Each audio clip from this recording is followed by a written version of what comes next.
تم ہتھیار تھوڑے رکھتے ہو یا بہت، گھروں سے نکل آؤ اور اللہ کے رستے میں مال اور جان سے جہاد کرو، یہی تمہارے حق میں بہتر ہے، بشرطے کہ سمجھو۔ اگر مال غنیمت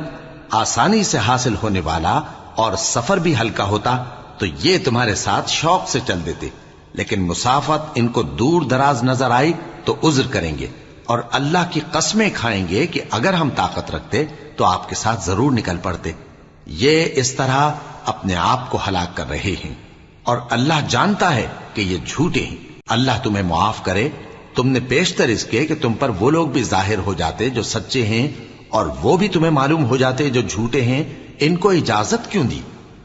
جو لوگ اللہ پر اور روز آخر پر ایمان رکھتے ہیں وہ تو تم سے اجازت نہیں مانگتے کہ پیچھے رہ جائیں، بلکہ چاہتے ہیں کہ اپنے مال اور جان سے جہاد کریں، اور اللہ پرہیزگاروں سے واقف ہے۔